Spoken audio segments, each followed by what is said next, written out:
My name is Deaddrop, and welcome to my first impressions of No Man's Sky.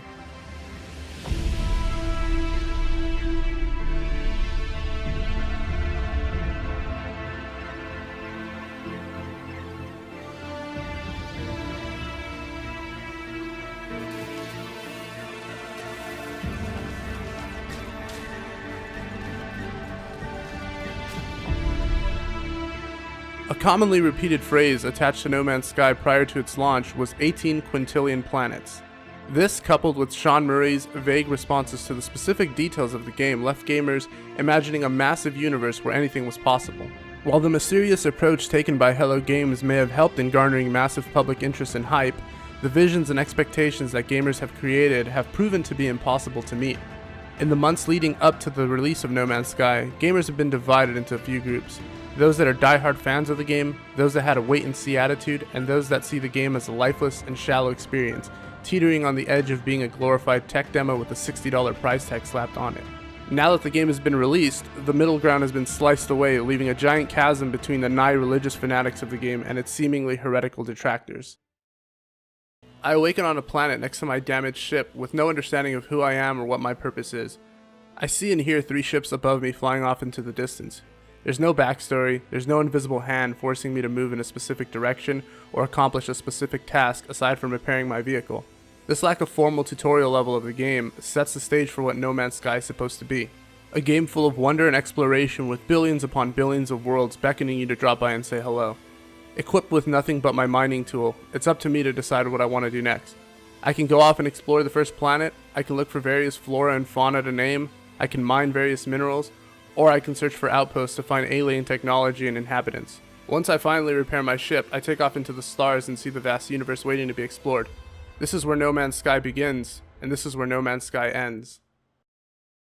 I played the PC version of the game and experienced many minor frame drops and hitches that weren't too bad, but definitely inexcusable. The options menu is laughable at best. Anytime you wish to change any setting, you have to restart the entire game again.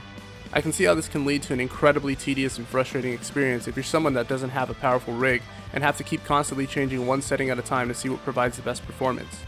Despite these issues, I was still able to play without any major crashes. After spending multiple hours playing the game, that initial sense of wonder and awe that I was filled with when I first saw those ships overhead quickly vanished and was replaced by the monotonous reality of what I was to encounter over my remaining playtime. You land on a planet, you mine resources, you run out of inventory space, so you sell your items and you repeat this process 18 quintillion times. While you can explore planets for different animals, give them ridiculous names, and even feel a sense of endearment when you feed them some carbon and see them happily jump around and follow you, the gameplay experience of No Man's Sky leaves the player wanting more. The flight controls function perfectly, but the best parts of the gameplay, such as the space battles, happen far too infrequently, leaving you to constantly go back to the mundane activities of gathering resources and language collection. There are plaques where you can obtain suit upgrades and knowledge stones to discover the meaning of words in alien languages so that you can understand what the aliens are trying to say, but there's no reason to do this when your interactions amount to nothing more than 2 or 3 response boxes consisting of selecting what resources you want to give them. A sense of apathy quickly settled in after only a few hours of playing, but I continued on to see if there were any truly incredible experiences waiting for me a couple of light years away on a different planet.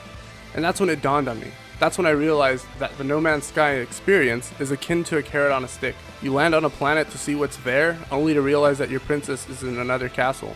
As it stands right now, No Man's Sky feels like someone opened up an engine and created a massive universe with an enormous number of planets, and then they forgot to add any reason to go to them. They want you to explore, so they don't let you set up a base anywhere, but there's still no reason to explore. While the game is technically impressive in size, it crosses the line of ingenuity and ends up somewhere near absurdity and impracticality. The universe ends up feeling large for nothing more than the sake of being large. 18 quintillion planets ends up sounding like nothing more than a marketing gimmick, similar to Skyrim's unlimited side quests. The planets are different colors and have different atmospheres with different quirky looking animals, but it's not enough to truly grasp the player's attention. You mine various resources to replenish life support systems, craft upgrades for your ship, refill engine fuel, and refill your mining tools so that you can mine more resources to do the same thing again.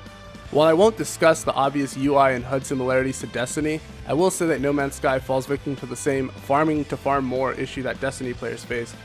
Each planet had the exact same things that were on every other planet I visited. Miles of barren landscapes, a couple of animals, tons of carbon and iron, and a deep feeling of being an outcast where it's almost as if you don't exist and nothing you do truly matters. The game makes you feel like you're a wanderer that's invisible to everything and everyone around you. Perhaps that's due to the fact that you pretty much are. I never found evidence of another player's existence, and therefore never felt like anyone had found anything that I had found. While the game starts off strong, the experience hyperspeeds into a nosedive, causing the player to repeatedly ask, so what? So what if there are 18 quintillion planets that I can explore if there's nothing to do there? So what if I can learn to speak Viking if I never truly share any meaningful experiences with them? So what if I can collect numerous upgrades to mine more resources if I'm constantly forced to manage my inventory? So what if I can discover and name different planets, plants, and animals if I can't share this with anybody and the likelihood of a random player finding them is equivalent to them winning the lottery? While I can see that No Man's Sky attempts to follow the survival/exploration footsteps of countless other games that came before it, I can't help but feel like it ends up being a shallow shell of a game that promises unique experiences just a hop, skip, and a hyper jump away, but ultimately fails to follow through. Perhaps reducing the scope of the game in favor of providing a meaningful questline where you build a relationship with different alien life forms would have added a reason to explore.